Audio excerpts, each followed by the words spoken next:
Good morning, everybody. Uneducated Economist here. So it looks like that great lumber shortage, price increasing to the moon, is over. I anticipate that by the beginning of the new year, we will see the uh, the lumber conditions move more towards a normal position, where products will be available and the prices will come back down to a reasonable place.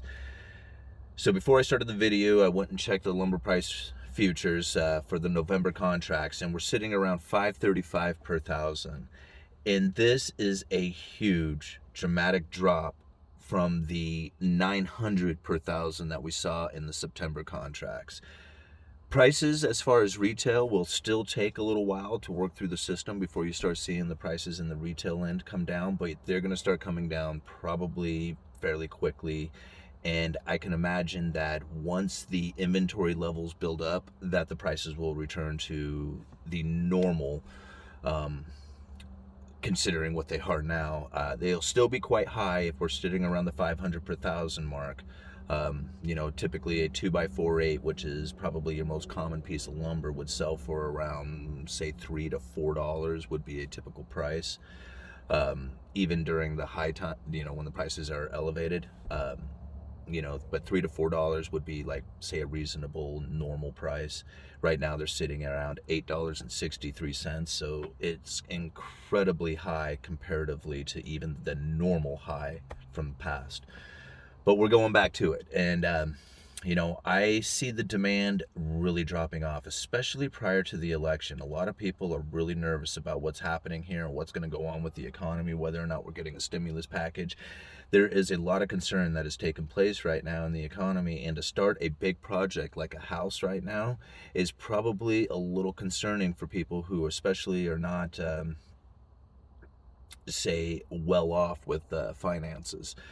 So if you're, like, questionable if now is a good time to build a house, then yeah, it might actually deter a lot of people from building homes, which is going to be an even bigger problem when it comes to this housing market, because we have a shortage of homes already. So it's going to be a very interesting time coming into the new year, with real estate prices, I feel, staying elevated during this time when people are a little concerned about starting new projects because of the current environment. Now, all this can change with the forbearance. Like, once this forbearance thing really starts kicking in, once the ending of the forbearance, right? Because everybody, not everybody, I shouldn't say everybody, but a lot of people have been holding back on making their mortgage payments or the rent payment, even student loan payments. And this has provided the availability for the consumer to go out there and spend that money, because they don't have to spend it on mortgage or rent or student loans and stuff like that.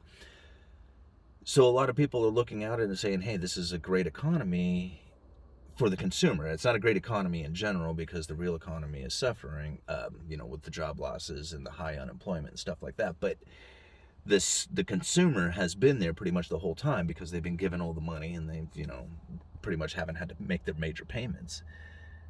When that comes to an end, we're going to see a very dramatic change in the environment. That's one of the reasons why I think they're wanting to pass a stimulus package right about then, is because that's probably, around the new year, is because that's probably the time when people are going to be suffering the most, where they're going to be hit the hardest, where, it's just after the Christmas time.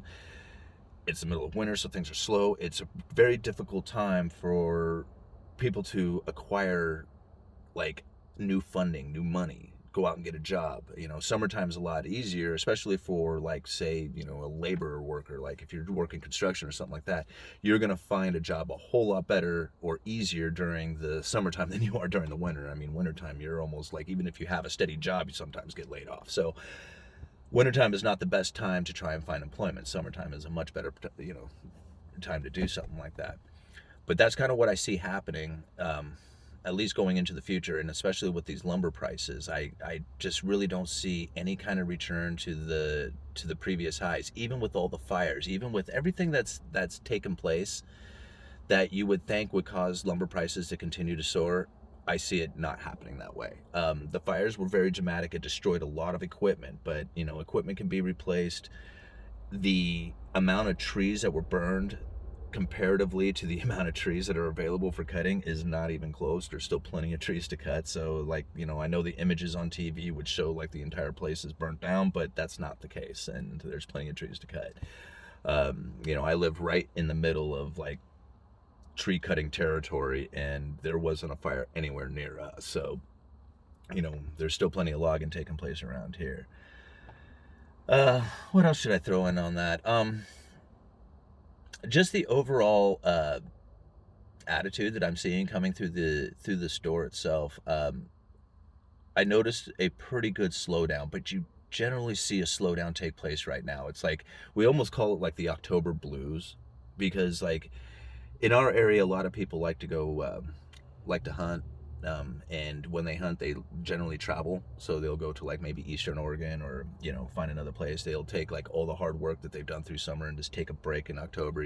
Generally the kids go back to school, though they didn't go back to school this year because they're all doing remote learning. But this is a time when, like in October, the beginning of October is when a lot of the builders, a lot of the contractors and stuff like that just take a breather. They're like, okay, the first couple of weeks of October, we are just going to chill and relax and not do a whole lot. You add that on top of the election coming up, the uncertainty with the economy, and you got a lot of headwinds here for the building industry, for lumber prices to increase. That's a headwind. With the demand dropping off and stuff. So, all right. Anyway, I'm gonna go into work. I'm probably already a couple of minutes late. Uneducated Economist. You guys let me know.